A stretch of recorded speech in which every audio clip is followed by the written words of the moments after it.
எல்லாரும் நல்லா இருக்கிறீங்களாங்க? இன்னைக்கு எங்கள் வீட்டில் எக் மசாலா கறி வித் சப்பாத்திங்க.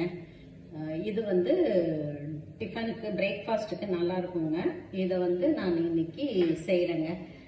சப்பாத்தியை நல்லா பிசைஞ்சு ரவுண்டாக போட்டு ரெடி பண்ணி வச்சுக்கணுங்க. கட் பண்ணி இந்த மாதிரி குட்டி குட்டியாக கட் பண்ணி ரெடி பண்ணி வச்சுக்கணுங்க.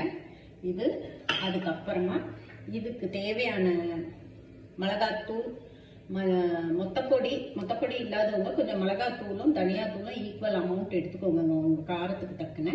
சீரகப்பொடி, கரம் மசாலா, உப்புங்க. இது கூட வெங்காயம், தக்காளிங்க.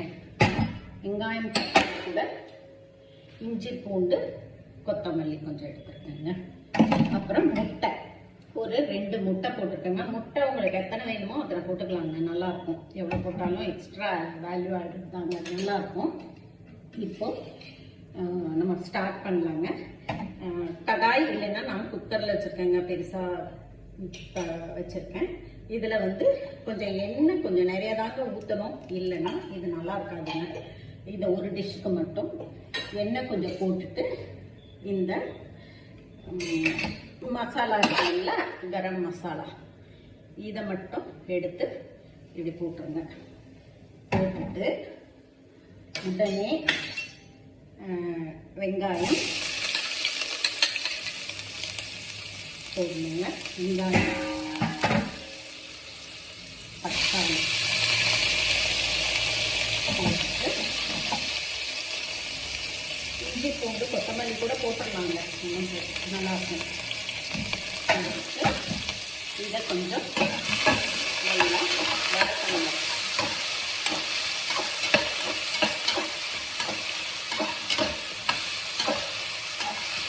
அடுத்து கொஞ்சம் சில வச்சு வதக்கணும். இப்போ தான் கொஞ்சம் அழுகி வச்சுட்டாங்க, கொஞ்சம் சீக்கிரம் வதக்கணும். கொஞ்சம் நல்லா இப்படி வதங்கணும், சுருளாக வதங்கணும். அப்போ தான் ஆனில் வச்சே கூட நம்ம பண்ணலாம். இப்படி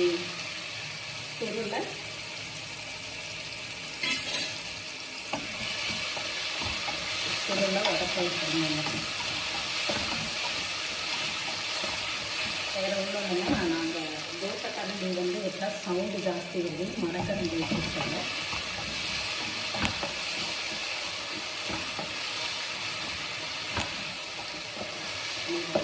நல்லா வதக்கி விடணுங்க.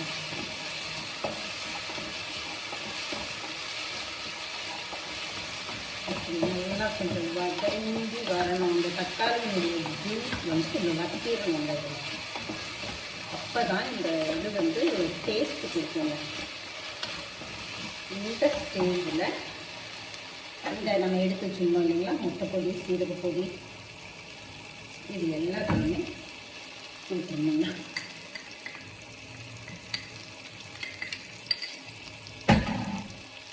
போட்டு நல்லா வதக்கணும்.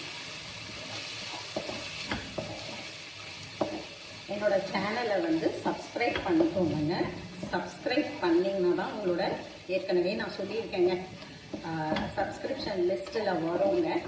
உங்களுக்கு இது நீங்கள் அந்த லிஸ்ட்டில் சப்ஸ்கிரிப்ஷன் லிஸ்ட்டில் ஆட் ஆகும்போது அதை நீங்கள் எடுத்து செஞ்சு பாருங்கள். அந்த ஏதாவது ஒரு குக்கிங் டிஷ் ஏதாவது ஒன்று எடுத்து செஞ்சு பாருங்கள். உங்களுக்கு அந்த டேஸ்ட் பிடிச்சிருந்ததுன்னா நீங்கள் வந்து லைக் கொடுங்க, ஷேர் கொடுங்க. இப்போ கொஞ்சம் தண்ணி ஊற்றிக்கிறீங்க. இதில் கொஞ்சம் தண்ணி ஆட் பண்ணிக்கணுங்க. தண்ணி ஆட் பண்ணிட்டு நல்லா, அப்போ தான் அந்த மசாலா பொடி வெந்து வரணுங்க. நல்லா ஆனில் வச்சுருங்க.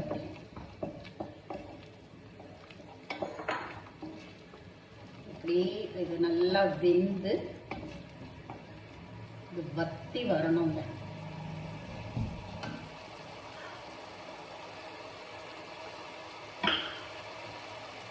இது இப்படி கொதிச்சு வருங்க. இது நல்லா வத்தணும். ஆன்லேயே வச்சுருங்க, சிம்மில் எல்லாம் வைக்க வேண்டாம். அப்போதான் சீக்கிரமாக இது குயிக் ரெசிபி தாங்க. நான் கொஞ்சம் கொஞ்சம் குறைச்சி அந்த மாதிரி பண்ணிட்டு இருக்கேன். பேச்சுலர்ஸ்க்கு இது வந்து ரொம்ப நல்ல ஈஸியான ஒரு ரெசிபிங்க. இந்த மசாலா கிரேவியை கூட என்ன பண்ணலாம்னாங்க, நீங்கள் பேச்சுலர்ஸ், இது நான் சொல்கிறதுங்க, வீட்டில் இருக்கிறவங்களுக்கு சொல்லலை, பேச்சுலர்ஸ்க்கு சொல்லுங்கள், ஃபேமிலியில் சொல்லுங்க. பேச்சுலர்ஸ் என்ன பண்ணுவாங்கன்னா, இந்த கிரேவியை செஞ்சு கொஞ்சம் நீங்கள் ஃப்ரிட்ஜில் வச்சுக்கலாங்க. அப்பப்போ வேணுங்கிறப்ப அந்த கிரேவியை இப்படி போட்டு நீங்கள் மிக்ஸ் பண்ணிக்கலாங்க. இப்போது இதில் சப்பாத்தி கட் பண்ணி வச்சுருக்கோம் இல்லைங்களா, அந்த சப்பாத்தியை இப்படி ஆட் பண்ணிக்கணுங்க, சேர்த்துங்கன்னா அந்த தண்ணி எல்லாம் சேர்ந்து இப்படி வருங்க. இப்படி வரும்போது இதை நல்லாவே வதக்கணுங்க. கொஞ்சம் பான்லேயே வச்சு பண்ணலாங்க, இது நல்லாயிருக்கும். சப்பாத்தியில் தேவையான அளவு உப்பும் இருக்கும் இல்லைங்களா, அதனால் நம்ம முட்டையில் எக்ஸ்ட்ரா முட்டை போடுறதுனால அதில் வந்து போடணும்னு அவசியம் இல்லை. இப்போது இந்த முட்டை இருக்குது இல்லைங்களா, இப்போது அடுத்து கொஞ்சம் குறைச்சி வச்சுட்டு இந்த முட்டை நீங்கள் 3 போடலாம், 4 போடலாம், எவ்வளோ வேணுமோ உங்கள் டேஸ்ட்டுக்கு தக்கன போட்டுக்கோங்க. இதில் போட்டுக்கோங்க, போட்டுட்டு பானில் வச்சுருங்க. அடுப்பை இதை அப்படியே வேகணுங்க. அப்படியே நல்ல அது தட்டி போடணும்.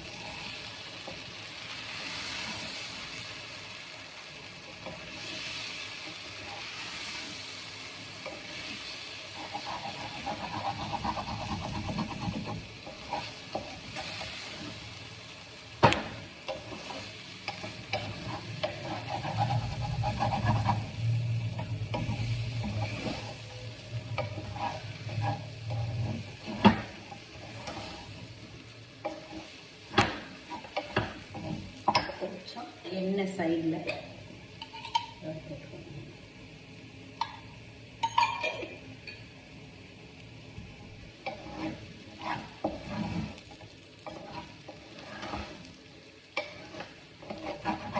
ரொம்ப நல்லா இருக்குங்க. நீங்கள் செஞ்சு சாப்பிட்டு பாருங்க. இது சைட் டிஷ் எதுவுமே தேவை கிடையாதுங்க, இப்படியே சாப்பிடலாங்க.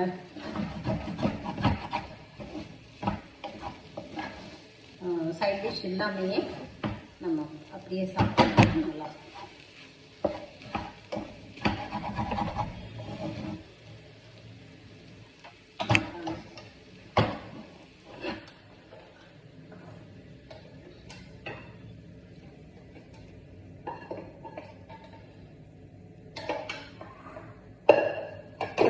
இதுதாங்க எங்கள் வீட்டு பிரேக்ஃபாஸ்ட்டுங்க. இதை தான் நாங்கள் சாப்பிட போகிறோங்க 2 பேரும். ஸோ நீங்கள் செஞ்சு பாருங்கள், சாப்பிட்டு பார்த்துட்டு இதை எப்படி இருக்குன்னு கமெண்ட்டில் சொல்லுங்கள்.